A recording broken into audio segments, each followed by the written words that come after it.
Breaking news. The US House lawmakers are pushing Gary Gensler, the SEC's head, to immediately accept and approve the Bitcoin spot ETF for ARK Investment Capital at the very least, guys. That would put them ahead of BlackRock. That would put them ahead of Fidelity, any of the other applicants that have put themselves, seemingly so through their relationships, ahead of any of the other applicants, which actually put their spot Bitcoin ETFs miles ahead of anybody else. Gemini, as an example, did theirs in 2013, I believe, but were constantly rejected. So they just dropped it and didn't apply again. Very interestingly so, we already know once that happened with the Bitcoin spot, with the gold spot ETF, boom, we had a crazy run out there. So right now we're going to delve into this video. Guys, I hope you guys have been keeping up with my stuff here. It's been incredible seeing how my channel is growing. So thank you and blessings to all of you beautiful, benevolent souls. I really do appreciate every single last one of you beings. And thank you for being here with me, most certainly. I am super, super excited about this.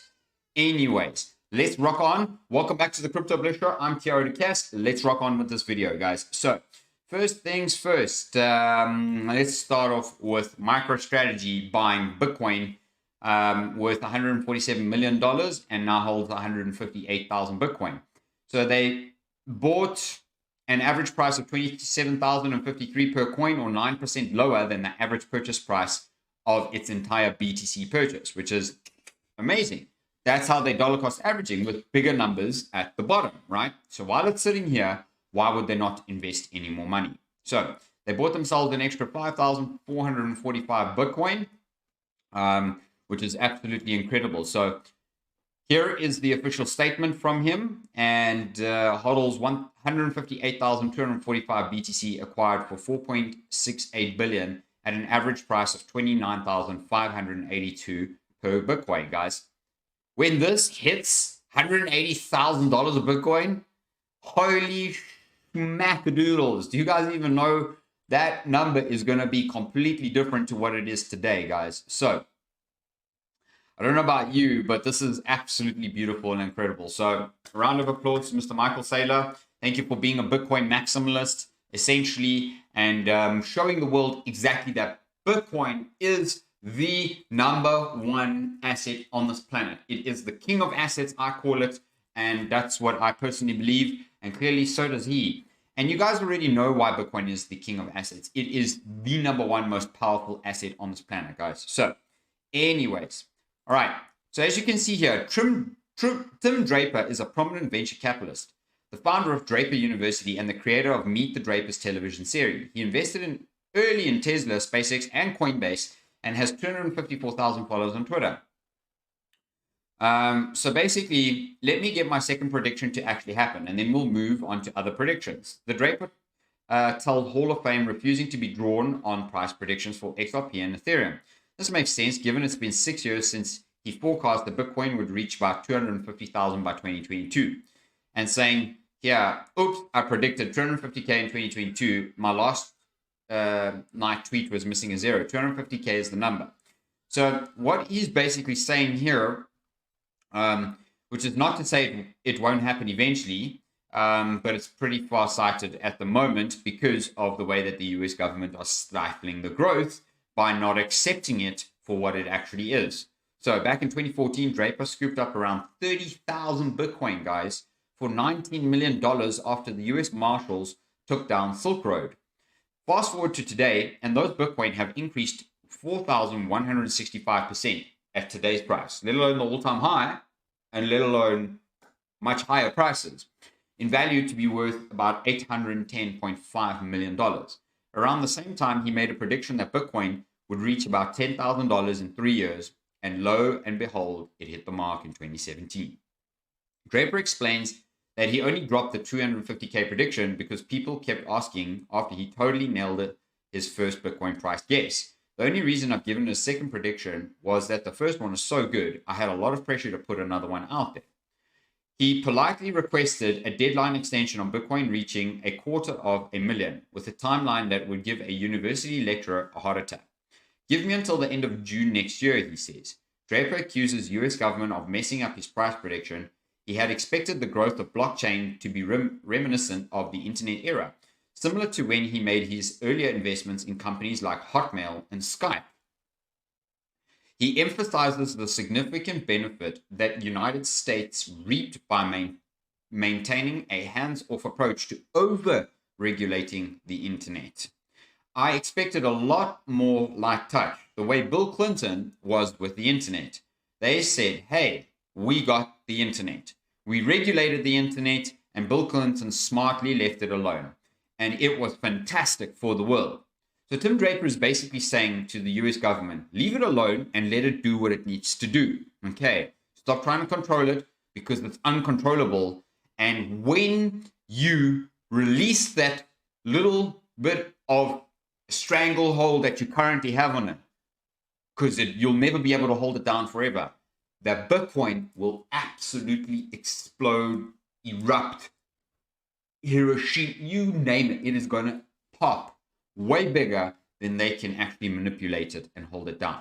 So he went on a rant and actually said all these things. The US government is killing the golden goose of Silicon Valley. Regulators smother innovators. That's always what happens, isn't it? Guys, if you're enjoying the content so far, make sure to like, subscribe to the video, share my content. And of course, if you didn't go and watch this video where you can get free crypto, make sure you go ahead and watch that video, guys. It is incredible. So go ahead and check it out, guys. All right. So the next one is I wanted to share out to a fellow YouTuber and a shout out to Thomas Crowlow, a Bitcoiner who tried to trade his way to Alaska, shares his humbling experience. So Thomas Crowlow said basically the expedition was about two things, Bitcoin and happiness. So as you can see, you can go over, check his channel out. And yeah, he basically traded his way with a Starlink a Starlink antenna, that's the right word. And he basically traded his way. He bought this Mercedes, he traded his way with Starlink, and he traded his way from New York all the way up to Alaska. And that pretty much he did with trading Bitcoin. So he just wanted to level with the world and go back to where he came from and just have fun. That's what he wanted to do. So shout out to him. He's also entered into the Bitcoin world record application. So very, very cool. Nobody has basically done the journey that he's saying. A lot of people have driven from wherever to wherever, but I'm pretty sure no one has ever driven more than 5,000 miles while surviving only on earnings from trading Bitcoin or crypto. That's what he did. I love it. I think that's very cool. I think that's incredibly inspiring. So thanks out to him and shout out to him. Guys, Binance sells Russian unit to day-old COMEX X and exits the country. Sure. Cheers. Bye-bye. As we look forward to the future, we recognize that operating in Russia is not compatible with Binance's compliance strategy. Noah Perlman, Binance Chief Compliance Officer, said in a press statement. Super simple. If you can't be in a country because of regulatory not allowing it, leave, exit. You can come back later. Okay? The government shutting down for crypto isn't great. Well, you know, I actually watched a video from Graham Stephan. So shout out to Graham Stephan as well. But basically, Graham Stephan had said that the government shutting down for crypto is mixed because the government since the 1970s has shut down 20 times, and 10 of those times have been when the markets have rallied, and 10 of those times have been when the markets have fallen. So the data is absolutely inconclusive, and it is 50-50, and it's actually pretty chill. So we've seen the government close down before, and you know, the pumps that Stephen Graham was talking about are actually, the pumps are way bigger than the dumps. The dumps, I think he said, was 9% was the worst one, and the pumps were 23% was the greatest one. So I don't know about you guys, but finally, Mr. Gensler is getting a little bit of a slapping. Okay, shout out to you guys in the crypto space. It is about to come. Make no mistake. The more pressure that comes from the US House lawmakers and Congress, the more pressure Mr. Gensler is going to feel.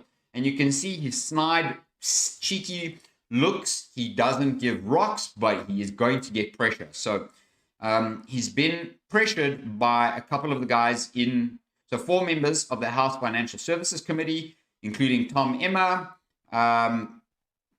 who is the House leadership, and basically called to move forward to approve the ETF applications, and they'll be able to ask him about it at a hearing this week. So is that going to come? And we're going to have a look in a moment what it did for the charts. So stay tuned. But that's pretty much the article.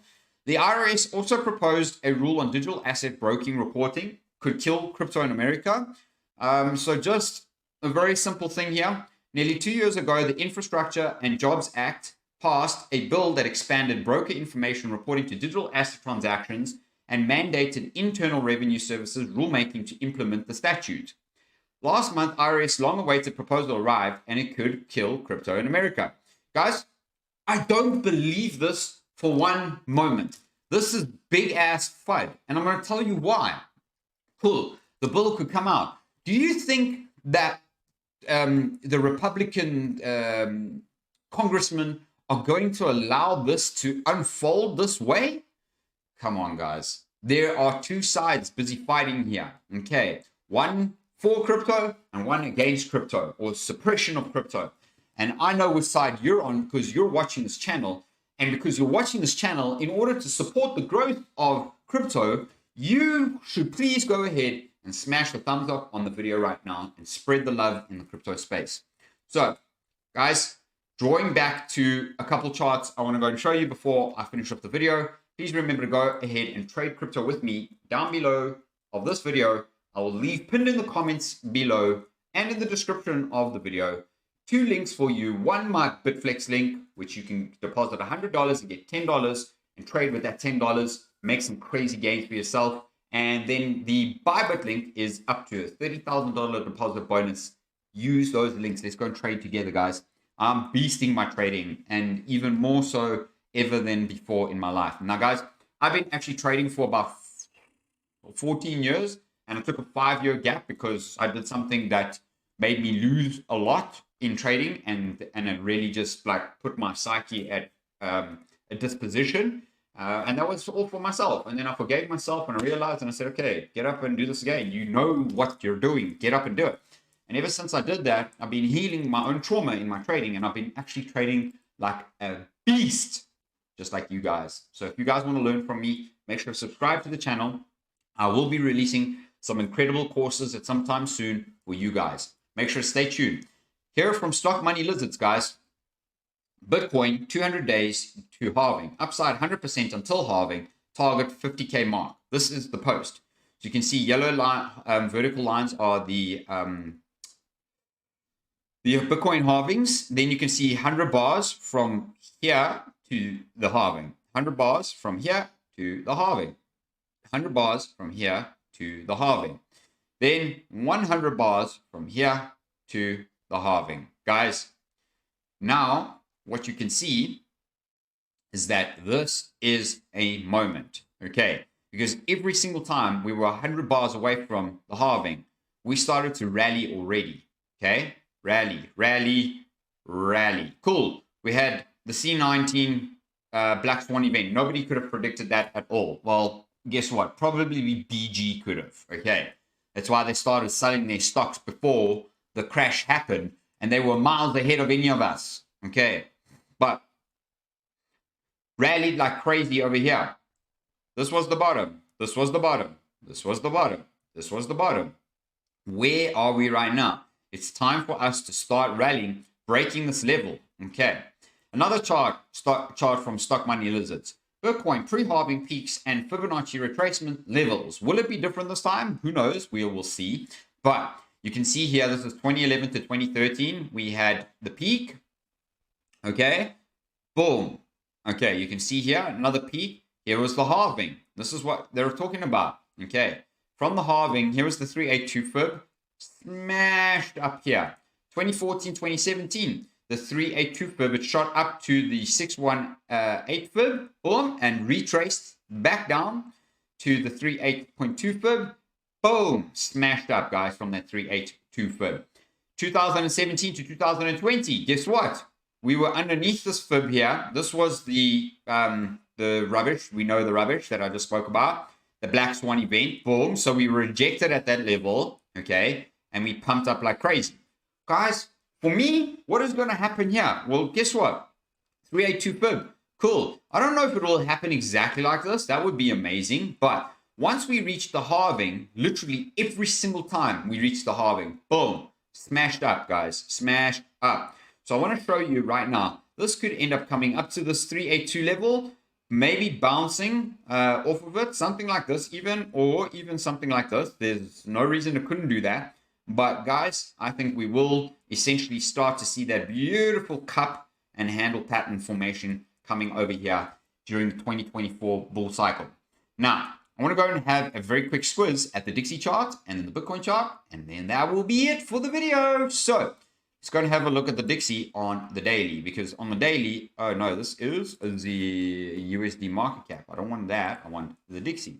Let's get the Dixie. Look at the Dixie on the day. The Dixie on the day keeps running away. Okay, you can see, guys, the Dixie keeps just running away because people think it's absolutely obliterating, powerful, energized, whatever they think it is. A lot of interest is going back. The interest rates are increasing. So basically, the Fed are trying to slow this down by raising the interest rates. Okay, because they can't have the economy growing as fast as it has been. And look at it. It's like a hard-on. It's the same as this momentum here. So could we see a higher rally? Yes, we could. It's not impossible. I'd like to know what you guys think down below in the comments. I would appreciate that. Let's go and have a look at the Bitcoin chart. But I do think that the Dixie, before I leave the Dixie is definitely going to have some sort of rejection in a few moments. So, guys, today we've now had, as you can see, this incredible pump from Bitcoin. We bounced off of this level, and guess what? Look at my charts. Well, guess what? I actually said that this, with the price action going higher lows and the RSI making lower lows, is actually hidden bullish divergence. So for me, this is now extremely bullish for us that we're trading back up at these levels with the RSI kind of resetting itself, volume somewhat coming in. But yeah, basically we're jumping up incredibly so here, guys. So if we go and have a look at this right down on the hourly time frame, you guys can see all of my beautiful lines that I have been drawing for you. Let's remove that one, and we don't need that one. But look at all of these beautiful lines that we have drawn for you and how this is unfolded. Now, guys, I just need to show you something because we broke out of this level. Boom, look at that level. We broke out. Boom. Bam. Now, we are also developing a double U pattern. Guess what? Maybe there's a retracement here and then a bounce and a breakout here. What do you guys think? Let me know down below in the comments. Thanks for being here. Very, very much appreciate you. And make sure to go and check these videos out because these videos were possibly even more awesome than this one right here. Love you all. Peace out. See you on the next one.